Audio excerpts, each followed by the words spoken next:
दोस्तों शुरू करने से पहले डिस्क्लेमर कि वीडियो सिर्फ और सिर्फ एजुकेशनल पर्पस के लिए है, इन्वेस्टमेंट एडवाइस नहीं है। तो वीडियो को देखकर आप सीख सकते हो और इन्फॉर्मेशन को ले सकते हो। जैसे कि दोस्तों पिछले वीडियो में हमने बातचीत की है कि सट्टे मार्केट के अंदर क्या रिएक्शन है क्रूड ऑयल के प्राइस में। मार्केट के अंदर क्या रिएक्शन हो सकता है कल के दिन, कितना क्रूड बढ़ेगा तो मार्केट कितना गिरेगा, कितना डैमेज होगा भारत को, वो हमने यहाँ पे डिटेल में डिस्कस किया है। साथ में केमिकल है, फर्टिलाइजर और भी काफ़ी सारी चीज़ें हैं जो हॉर्मुज के रास्ते से आती हैं, कितना डैमेज होगा। प्लस वॉर को लेकर जो भी बड़ी इन्फॉर्मेशन है, बड़ी खबरें हैं, हमने इस वीडियो में कवर की है। अगर आपने इसको देखा नहीं तो आप इसको जरूर से देखना। अब देखिए दोस्तों, क्वेश्चन ये आ सकता है कि कल मार्केट कहाँ पे ओपन हो सकता है, कौन से लेवल्स होंगे, कौन सा सपोर्ट होगा, सपोर्ट टूटेगा नहीं टूटेगा, इन्वेस्टर्स क्या करेंगे कल के दिन, ओपन मार्केट के अंदर बाय करेंगे या फिर क्लोज होने का वेट करेंगे, क्या कर सकते हैं, वो सब चीजें अपन यहाँ पे चेक करते हैं। और भी काफी सारी इन्फॉर्मेशन है, कौन सा सेक्टर अच्छा कर सकते हैं, खराब कर सकते हैं, कहाँ पे पहले रिकवरी होगी, सब कुछ हम डेटा के हिसाब से देखेंगे। ठीक है, अब देखिए यहाँ पे पुतिन की फोटो इसलिए है क्योंकि हिस्ट्री रिपीट होती है। हिस्ट्री में जो भी डेटा अपने को मिलता है उसको एनालाइज करते हैं ताकि अच्छे से हम डिसीजन ले पाए। डेटा ही सब कुछ है। डेटा ये आपको बताने की कोशिश करेगा कि कल मार्केट किस तरह से ओपन हो सकता है, ओपनिंग के बाद में क्या सिचुएशन हो सकती है। 100% सही नहीं होता है लेकिन बहुत ज़्यादा आपको इशारा यहाँ से मिल जाएगा, काफ़ी ज़्यादा हेल्प आपको मिल जाएगी। हम क्या कर सकते हैं, हम रशिया यूक्रेन की सिचुएशन को देख सकते हैं क्योंकि रशिया यूक्रेन जैसे ही वॉर अनाउंस हुई थी अगले दिन मार्केट गिरा था। क्वेश्चन ये है कि कितना मार्केट गिरा, ओपनिंग कैसे हुई, उसके बाद में क्लोजिंग में क्या मार्केट गिरा, क्या अगर गिरा तो और कितना गिरा, ताकि इन्वेस्टर को आइडिया मिल जाए कि ओपनिंग में बाय करने से उस समय इन्वेस्टर्स को नुकसान हुआ इंट्राडे में, प्लस मार्केट ने कितने टाइम बाद रिकवरी दी। ये सब चीजें अपन यहाँ पे चेक करते हैं सबसे पहले, फिर हम सेक्टर्स के ऊपर आते हैं, स्टॉक्स के ऊपर आते हैं। तो फर्स्ट आप देख सकते हैं यहाँ पे आपको सिंपली नोट करने को मिलेगा जो आपको मैंने कल बताया था कल की वीडियो के अंदर कि कम से कम हम क्या कर सकते हैं, यहाँ की एक्सपेक्टेशन कर सकते हैं जो कि 2% नीचे है, जो कि निफ्टी का सपोर्ट है। अब होता क्या है कि सपोर्ट कभी कभी मैनेज हो जाता है, कभी कभी टूट जाता है। जैसे यहाँ पे आपने देखा कि सपोर्ट मैनेज था काफी टाइम से, लेकिन जो कल मार्केट गिरा उसकी वजह से सपोर्ट टूट गया। तो कल जिन भी इनसाइडर्स को पता था कि अटैक होने वाला है उन्होंने बेच दिया। मार्केट के बंद होने के आसपास आपने देखा होगा बहुत बड़ी लाल कैंडल बनी थी और उसके पीछे का रीजन यही है। अब यहाँ से कैसा कर सकता है मार्केट, तो कम से कम अपन एक्सपेक्टेशन कर सकते हैं 2% की, क्योंकि वॉर अभी तक रुकी नहीं है, वॉर एस्केलेट हो चुकी है और बहुत ज़्यादा इंटेंस वॉर अभी वहाँ पे चल रही है। तो कम से कम ये एक्सपेक्टेशन चार्ट आपको बता रहा है। ठीक है, अब डेटा क्या कहता है। अब मैंने देखिए दोस्तों डेटा आपके लिए लेने की कोशिश की है 24 फरवरी 2022 की, वो दिन जहां पे इंडियन स्टॉक मार्केट ओपन हुआ था शार्प डिक्लाइन के साथ में, क्योंकि रशिया यूक्रेन की जो वॉर है वो स्टार्ट हो गई थी और इसका इंपैक्ट आपको बताइए क्रूड ऑयल के प्राइसेस ऊपर जाना। सेम अभी भी वही सिचुएशन है। तो उस समय निफ्टी 430 पॉइंट्स, लेकिन अब परसेंटेज में देखेंगे क्योंकि पॉइंट्स अब चेंज हो चुके हैं। उस समय निफ्टी 16,633 था, अभी 25 के आसपास है। तो यहाँ पे 2.5% निफ्टी गिर के ओपन हुआ। उसके हिसाब से निफ्टी गिरा तो सपोर्ट के आसपास ओपन। सेंसेक्स भी 2.5% नीचे गिर के ओपन हुआ। पॉइंट यह है फाइनल क्लोजिंग कैसी हुई, तो फाइनल क्लोजिंग की बात करें तो 4.72 यानी 5% की गिरावट के आसपास मार्केट बंद हुआ। इसका मतलब ओपनिंग पे जिसने खरीदा उसको हुआ नुकसान।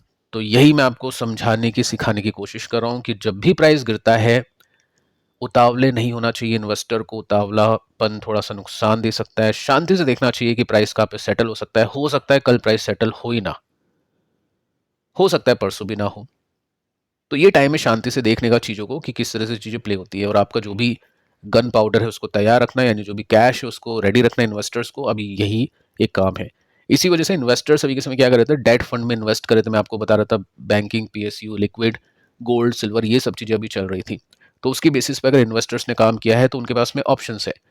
अगले वीडियो में गोल्ड के ऊपर मैं बहुत सॉलिड डेटा आपको दूंगा, सिल्वर के ऊपर, जो आपको शायद यूट्यूब पे कहीं भी देखने को नहीं मिलेगा। तो गोल्ड एंड सिल्वर का जो भी इन्वेस्टर है उसको गोल्ड एंड सिल्वर की तेजी का फायदा मिलेगा, वहां से वो पैसे निकाल सकता है। हो सकता है वो कल निकालेगा, परसों निकालेगा, जब भी उसको लगेगा कि इक्विटी में डालना है वो डाल सकता है। जो कैश वाले हैं वो कैश में काम करेंगे और जो एसआईपी वाले हैं वो अभी कुछ महीनों तक रोकेंगे पैसा, क्योंकि जब भी प्राइस सेटल होगा उस हिसाब से वो चीज़ों को देखेंगे। बाकी ऐसा कुछ नहीं है कि आपको यही करना है। ये स्ट्रैटेजी अगर मेरे लिए अप्लाई होती है तो हो सकता है आपके लिए अप्लाई नहीं हो। जस्ट मैं आपको बता रहा हूँ नॉर्मल बात जो इन्वेस्टर ऐसे टाइम पर फॉलो करते हैं। अब देखिए थोड़ा सा आगे चलते हैं, हम ये चेक कर लेते हैं कि 11 फरवरी, मैं फरवरी का डेटा ले रहा हूँ, वैसे डेट कितनी थी, 24, चलो ठीक है, फरवरी के आसपास का डेटा मैंने ले लिया 2022 का। उस समय निफ्टी तकरीबन तकरीबन 16,000 जो भी प्राइस अभी बताया है वहीं पे था, ठीक है। तो रिकवरी लाने में निफ्टी को तकरीबन 1 साल लग गया, फरवरी 22 से लेकर मार्च 23। ये मैं बात कर रहा हूँ निफ्टी की। तो अगर ये वॉर लंबी चलती है, देखो रशिया यूक्रेन तो बहुत लंबी चली है, मैं ऐसे नहीं कहूँगा कि उतना ही चलेगा, लेकिन डेफिनेटली अभी चीज़ें चलेगी। तो 1 साल का टाइम निफ्टी को लगा था उस वॉर के हिसाब से। तो हम ये नहीं बोल सकते हैं कि कल मार्केट गिरेगा तो परसों रिकवर कर देगा या फिर अगले हफ्ते रिकवर कर देगा। एटलीस्ट इतनी कॉमन सेंस अपने को होनी चाहिए डेटा को देखने के बाद में, ठीक है। उसके बाद में देखिए हमने ये भी देखा कि यहाँ से काफ़ी सारी चीज़ें चेंज हुई। निफ्टी चला गया बट पोर्टफोलियो की कुछ कंपनीज नहीं चली, कुछ सेक्टर्स जो पहले चल रहे थे वो नहीं चले। किसी में क्या इशू आ गया, किसी में क्या इशू आ गया। तो क्रूड ऑयल का प्राइस बढ़ना ये डैमेज पहुंचाएगा कुछ सेक्टर्स को, और उसमें जो भी प्लेयर्स हैं ना वो चेंज होने वाले हैं। तो बहुत ही सावधानी से भी काम करना है इस मार्केट के अंदर, बहुत चीज़ों को देखना पड़ेगा।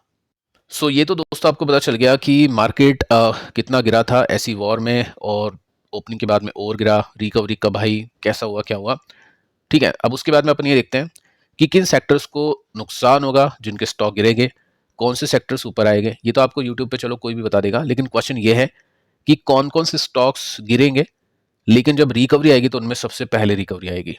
वो ऐसे सेक्टर्स है जहाँ पे क्रूड ऑयल का इम्पैक्ट नहीं होगा, वो मार्केट के प्रेशर के साथ में गिरेंगे, लेकिन उनमें कोई प्रॉब्लम नहीं होगी। उसको भी आगे चल के अपन देखेंगे।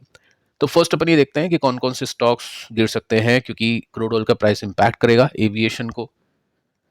ये जो स्पाइस जेट है, इंटर ग्लोब एविएशन है, इनके स्टॉक्स, क्योंकि फ्यूल की जो प्राइसेस वो इंक्रीज करेंगे।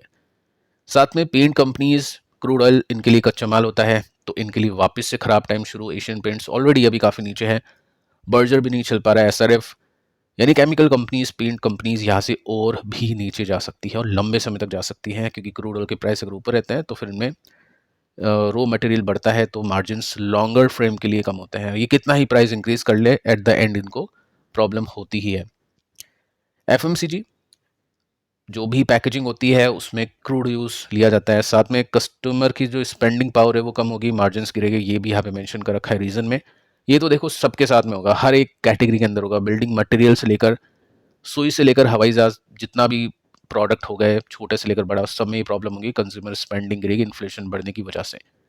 बैंक्स रिस्क एक्सपोजर कम करते हैं। अगर आप थोड़ा सा देखोगे ना डिटेल में, मैं आपको ऐसे ही बता देता हूँ, अपनी स्टडी करना। होता क्या है, जब प्राइस इंक्रीज करता है ना, वॉल्यूम बढ़ता है, इट मीन्स एफ आईज वहाँ पे या बड़े प्लेयर्स वहाँ पे बाइंग कर रहे हैं, जो एक कंपनी के स्टॉक में आपको आगे चल के दिखाऊंगा। जब स्टॉक गिरता है और कंटिन्यूसली वॉल्यूम बढ़े हुए होते हैं, तो यानी बड़ा प्लेयर बेच रहा है। एचडीएफसी के अंदर ये वाला सीन है, इसको बेचा जा रहा है शांति से। अगर आप वॉल्यूम के साथ में इसका डे चार्ट देखोगे तो उसके अंदर आपको मिलेगा, ये होमवर्क आपका है, आप करके देखो, काफ़ी अच्छा डेटा आपको मिलेगा। साथ में यानी एफ को पहले से बताता है ये एफ बेच रही है, इसको एफ के पास में काफ़ी अच्छी होल्डिंग्स होती है बैंक्स और आईटी की, और उन्होंने उनको ही अभी एफ ने बेचा है।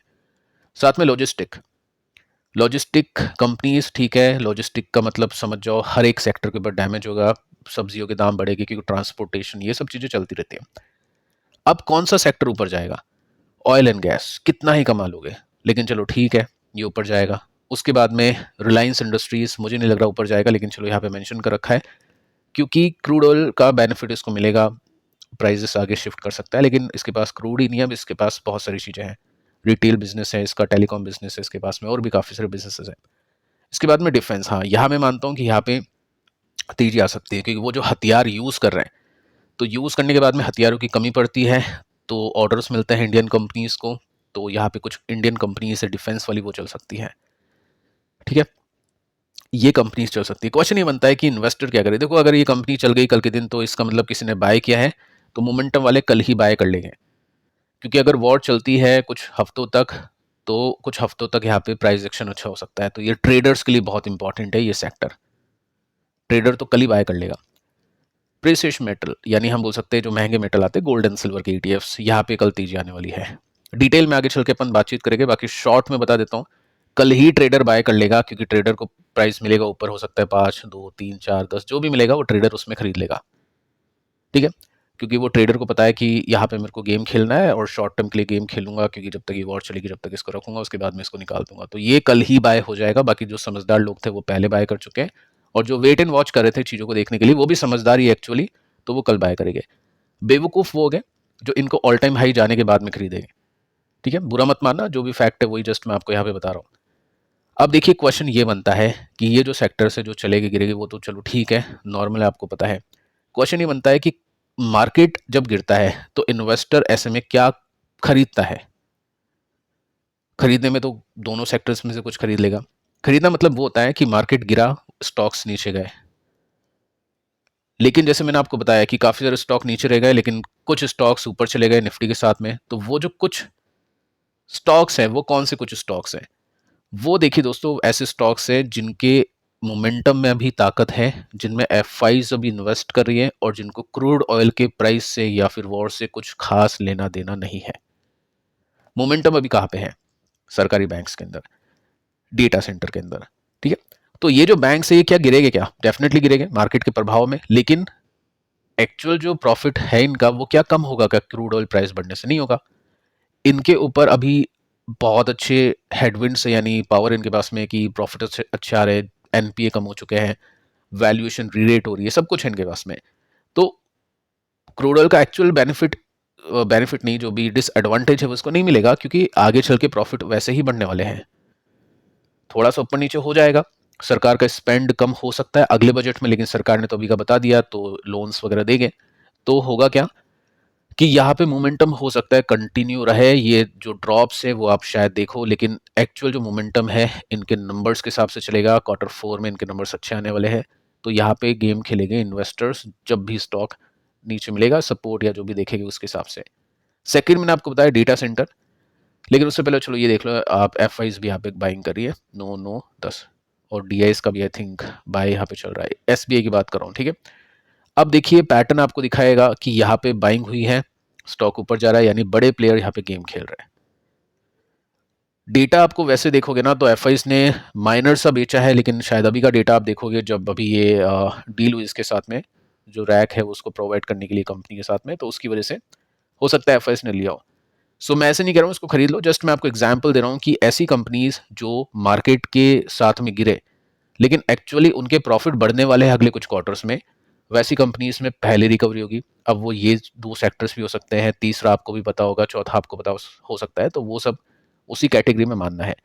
लेकिन जो सेक्टर्स मैंने आपको बताया है कि जहां पे क्रूड ऑयल के प्राइस बढ़ने से डैमेज होगा, पेंट हो गया, और भी काफी सारे सेक्टर्स थे, वो आप खरीद भी लोगे ना गिरने पर भी, तो भी आपको आगे चल के नुकसान ही होना है, क्योंकि उनके नंबर्स खराब आएंगे, तो फिर वहां पे प्रॉब्लम होगी। ठीक है, तो वो सब चीजें आपको देखनी है कि मार्केट गिरेगा तो ऐसा नहीं कि हर कुछ स्टॉक गिरे तो हर अच्छा है, लेकिन आपको फिल्टर लगाना पड़ेगा, जो मैंने आपको टेक्निक बताई उसके बेसिस पे आप चीज़ों को देख सकते हैं। सो फिलहाल दोस्तों इस वीडियो में इतना ही, पिछले वीडियो को भी आप देख लेना, मिलते हैं नेक्स्ट वीडियो में, तब तक के लिए बाय।